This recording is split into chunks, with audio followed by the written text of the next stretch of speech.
la mémoire fait défaut ici. Et pourtant, la devise du Québec est « Je me souviens ». Moi, je me souviens d'un Québec très accueillant. Un Québec qui avait besoin de tout et de tous.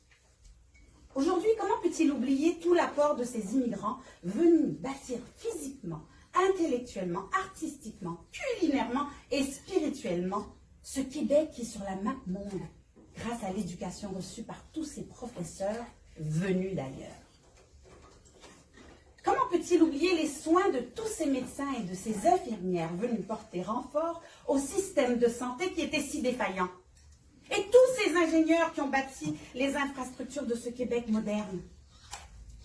Tout l'apport de ces gens, comment peut-il oublier?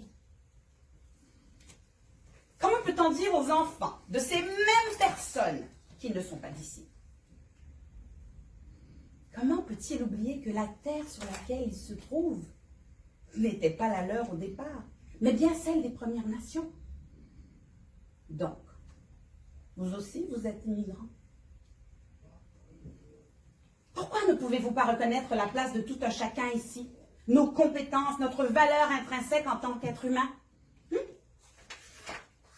Pourquoi, lorsque nous faisons briller le Québec partout où nous passons, nous sommes Québécois?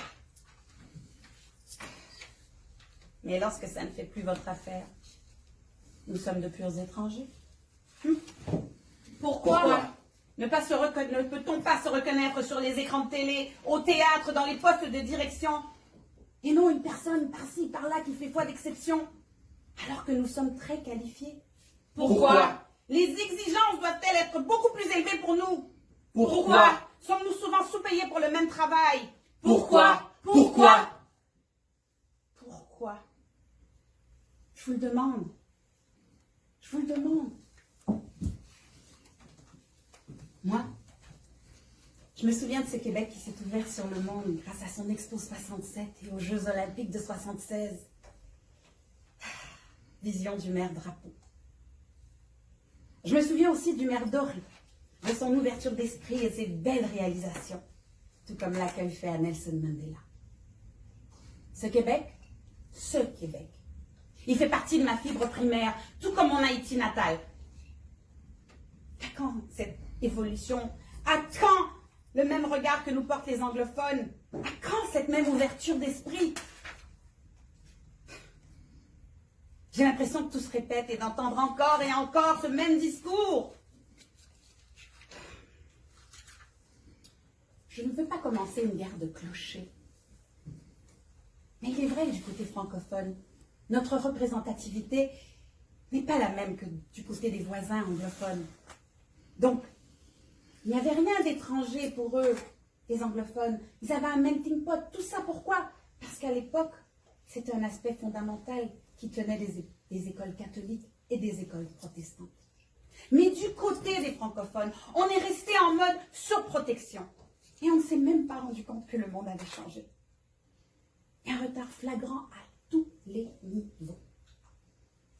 La loi 101 a protégé la langue française avec les nombreuses classes d'accueil et d'immersion qui ont pullulé à travers le Québec et le Canada.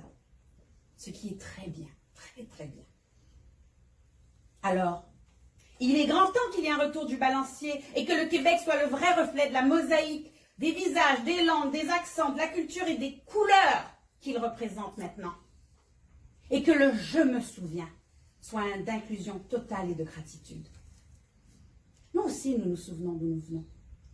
Mais nous voulons savoir où nous allons dans ce Québec qui est aussi chez nous. Je me souviens de cette citation d'un Premier ministre que j'ai beaucoup aimé, René Lévesque. Il disait « Et Québécois, celui qui vit au Québec et qui veut bien l'être. » À bon entendeur, salut. Moi, je me souviens.